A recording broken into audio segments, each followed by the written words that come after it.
تیاری پکڑے تیاری پکڑے تیاری پکڑے۔ پاکستان تحریک انصاف کے بانی چیئرمین عمران خان نے آج اڈیالہ جیل سے پیغام بھیجا اور کہا کہ وہ تمام تر لوگ جو مزاحمت کرنا چاہتے ہیں وہ تیار رہیں۔ اور آج یہ پیغام اس وقت آیا جب پاکستان تحریک انصاف کے بانی چیئرمین عمران خان کو جب سزا سنا دی گئی 17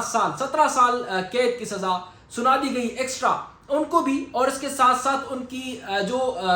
بیوی تھی ان کو بھی، اہلیہ کو بھی 17 سال قید کی سزا جو ہے وہ توشہ خانہ کیس 2 میں سنا دی گئی۔ اور یہ فیصلہ بظاہر کہا جا رہا ہے کہ یہ لکھ کے آیا تھا، نہ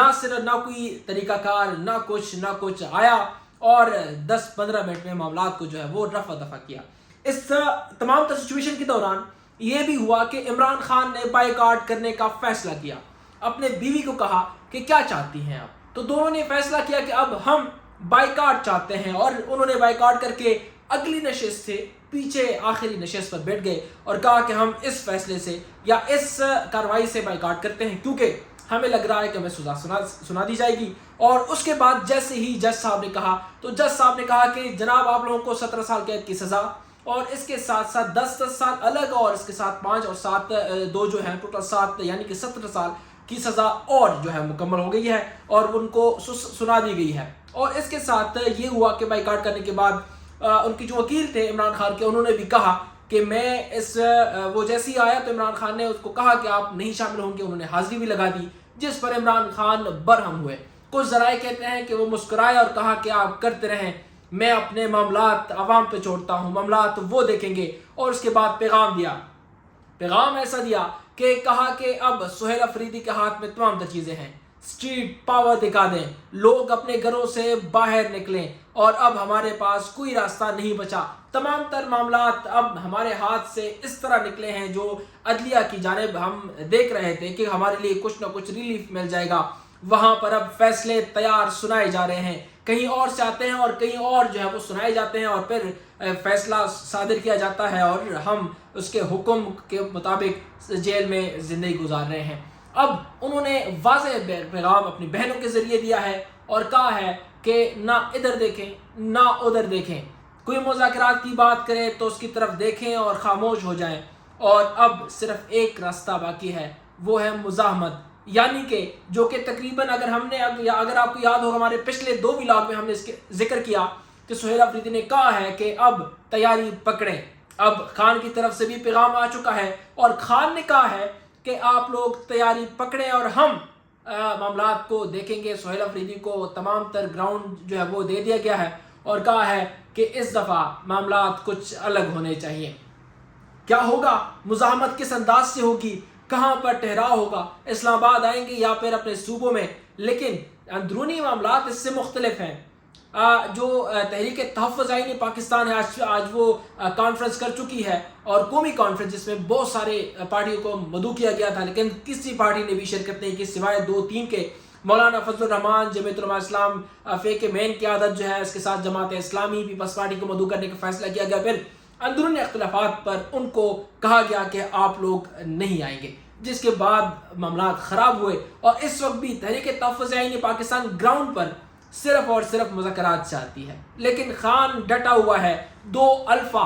آمنے سامنے ہیں، ایک جھکنے کو تیار نہیں اور دوسرا جھکانے کے لیے مکمل کوشش کر رہا ہے۔ اب معاملات یہ ہیں کہ ایک راستہ اب خان کے مطابق رہ گیا ہے، وہ ہے اسٹریٹ پاور، جو کہ فروری میں اور اس کے ساتھ جو الیکشن ہوئے تھے ان میں تو نظر نہیں آیا، معاملات مختلف نظر آئے، چاہے کون جیتا ہے کون ہارا، لیکن طاقت ان کے ہاتھ میں نہیں آئی۔ اب عوامی طاقت کس طرح ہوگی، کیا عوام دوبارہ سے بھروسہ کر پائے گی، جس طرح علی امین گنڈاپور پر کیا تھا اور 3 دفعہ فائنل کال کہہ کر اسلام آباد ڈی چوک پہنچے تھے، پھر خون ریزی، لوگوں کا مارنا اور پھر ان کو قتل و غارت اور ساتھ میں خون بہانا، لوگوں کو گرفتار کرنا، لوگوں پہ ٹارچر کرنا کا سلسلہ شروع ہوا، اور نہ پھر پاکستان تحریک انصاف کی قیادت سامنے آئی، نہ کوئی کام آیا، سارے وہی لوگ جو اسلام آباد پہنچے تھے وہ وہاں کے وہیں ڈیر ہو گئے۔ اور اب دوبارہ سوال یہ ہے کہ اگر خان نے کہا ہے کہ راستہ ایک ہے تو عوام کیا کرے گی، عوام نکلے گی یا نہیں نکلے گی، اسی طرح نظام ہوگا جو گنڈاپور یہاں سے آ کے بھاگا تھا، یا پھر معاملات یہ ہوں گے کہ سہیل افریدی یہاں پر لڑے گا، مرے گا اور اپنے کارکنوں کے ساتھ رہے گا۔ یہ 2 سوال ہیں جو آنے والے وقت میں پتہ چلے گا۔ اس وقت یہ ہے کہ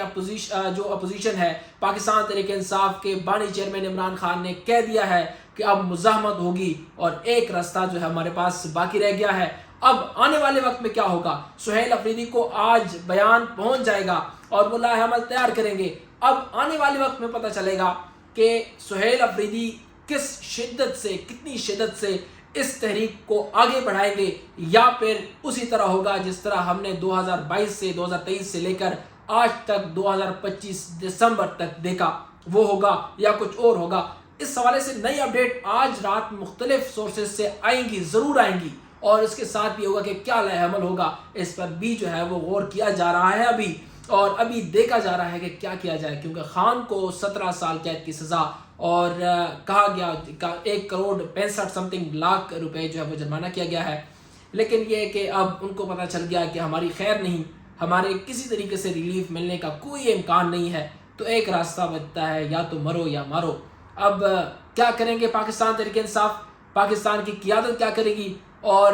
جو اختلافات بڑے ہیں ان کے بندے کیا کریں گے، اور کون جو ہے اس پہ حاوی ہوگا؟ یہاں پھر 2 سے 3 مہینے اسی طرح سے دوبارہ سے معاملات آگے چلتے رہیں گے، مذاکرات، یہ وہ فلانا ڈمکانا، یہی ہوگا یا مختلف ہوگا۔ لیکن جو اس دفعہ بیان آیا ہے وہ کلیئر کٹ آیا ہے، 3-4 مہینوں کے بعد عمران خان کا بیان آیا ہے، اور اب نوجوان جو سیاستدان ہے، جو آئی سیف کا صدر رہ چکا ہے، وہ کیا کرے گا؟ وہ مزاحمت کرے گا یا پھر اپنے سیاسی حکمت عملی تیار کرے گا؟ یہ اب دیکھنا ہے، اور عوام کا بھروسہ اس پہ کتنا ہے، یہ بھی بڑا سوال ہے۔ آنے والے وقت میں جو کچھ ہوگا آپ لوگوں کے ساتھ شیئر کیا جائے گا۔ تب تک کے لیے مجھے دیجیے گا اجازت۔ اللہ نگہبان، پاکستان زندہ باد۔